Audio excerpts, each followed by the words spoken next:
Swapping നമ്മളവിടെ ചെയ്യും. Okay, നമ്മൾ എന്താ ചെയ്യുന്നത്? ഈ ആദ്യത്തെ പൊസിഷനിൽ കിടക്കുന്ന എലമെന്റ് സെക്കൻഡ് പൊസിഷനിൽ കിടക്കുന്ന എലമെന്റിനെ കാട്ടും ഗ്രേറ്റർ ആണെങ്കിൽ നമ്മൾ അവർ നമ്മൾ എന്ത് ചെയ്യും? ഒരു സ്വാപ്പിംഗ് നമ്മളവിടെ നടത്തും. സോ ഈ സ്വാപ്പിംഗ് നടത്തുന്ന സമയത്ത് എനിക്ക് എന്ത് കിട്ടും? എന്റെ അറേയുടെ വാല്യൂ എന്ന് പറയുന്നത് 3, 4, 2, 1 എന്നാ. കാരണം എന്താ? 4 ഈസ് ഗ്രേറ്റർ ദാൻ 3. അപ്പൊ ഞാൻ എന്ത് ചെയ്യും?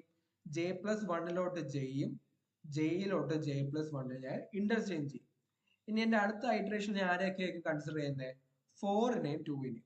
സോ ഈ 4നെയും 2നെയും കൺസിഡർ ചെയ്യുന്ന സമയത്ത് എന്താ? ആരാണ് ഗ്രേറ്റർ? 4 ആണ് ഗ്രേറ്റർ. സോ ഓട്ടോമാറ്റിക് അവിടെ എന്ത് നടക്കും? ഒരു സ്വാപ്പിംഗ് നടക്കും. സ്വാപ്പിംഗ് നടക്കുന്ന സമയത്ത് എന്താവും? 3, 2, 4, 1 എന്നാവും. ഇനി അടുത്ത ഐറ്ററേഷൻ ചെയ്യുന്ന സമയത്ത് ഈ 4നെ 1നെ ആയിരിക്കും ഞാൻ എന്ത് ചെയ്യുന്നത്? കമ്പാരിസൺ ചെയ്യുന്നത്. ഈ കമ്പാരിസൺ ചെയ്യുന്ന സമയത്ത് എന്ത് പറ്റും? എനിക്ക് വീണ്ടും അവിടെ സ്വാപ്പിംഗ് നടക്കും. സോ ഈ സ്വാപ്പ് നടക്കുന്ന സമയത്ത് എന്താവും? എന്റെ അറേ 3, 2, 1 എന്നാവും.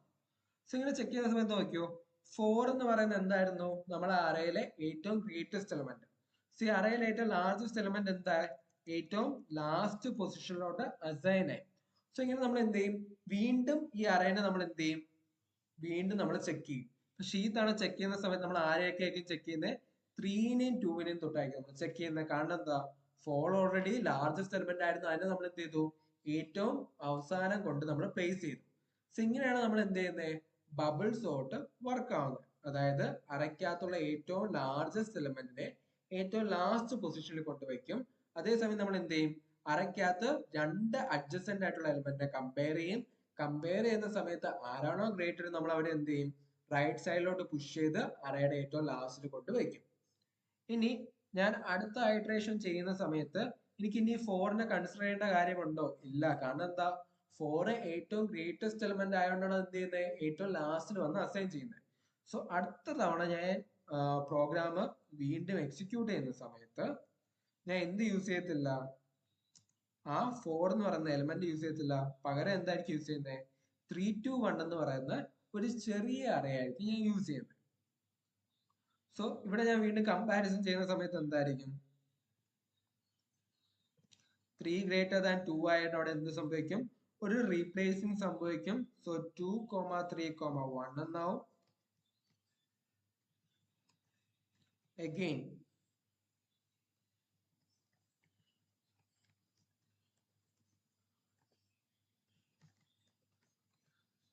Again ഞാൻ അടുത്ത കമ്പാരിസൺ ആരൊക്കെ തമ്മിലായിരിക്കും? 3ഉം 1ഉം ആയിരിക്കും. സോ ഓട്ടോമാറ്റിക് അവിടെ എന്താവും? 3 ഏറ്റവും ലാർജസ്റ്റ് ആവും. 3നെ ഞാൻ എന്ത് ചെയ്യും? ഏറ്റവും ലാസ്റ്റിലോട്ട് പുഷ് ചെയ്യും. സോ അടുത്ത തവണ ഞാൻ എന്റെ പ്രോഗ്രാം വീണ്ടും റൺ ചെയ്യുന്ന സമയത്ത് ഞാൻ ഏതൊക്കെ അറേസിനെ ആയിരിക്കും കൺസിഡർ ചെയ്യുന്നത്? 2ഉം 1ഉം മാത്രമുള്ള ആ റിമൈനിങ് അറേനെ ആയിരിക്കും ഞാൻ കൺസിഡർ ചെയ്യുന്നത്. സോ 2ഉം 1ഉം ഞാൻ കമ്പയർ ചെയ്യുന്ന സമയത്ത് എന്താവും? അവിടെ സ്വാപ്പിംഗ് നടത്തും. സോ ലാസ്റ്റ് നമുക്ക് എന്ത് കിട്ടും? 2 ഏറ്റവും ലാസ്റ്റിലോട്ട് വരും. ഇനി എന്ത് ചെയ്താൽ മതി?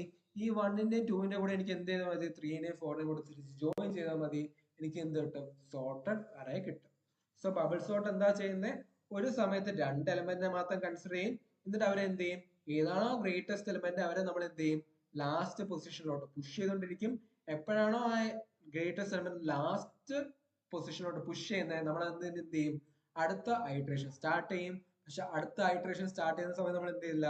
ഗ്രേറ്റസ്റ്റ് നമ്പറിനെ അവിടെ കൺസിഡർ ചെയ്യേണ്ട കാര്യമില്ല. കാരണം എന്താണ്? അതിന്റെ പൊസിഷൻ ഓൾറെഡി അവിടെ ഫിക്സ്ഡ് ആയിരിക്കും. സോ ഇങ്ങനെയാണ് നമ്മൾ എന്ത് ചെയ്യുന്നത്? ബബിൾ സോർട്ട് നമ്മൾ വർക്ക് ചെയ്യുന്നത്.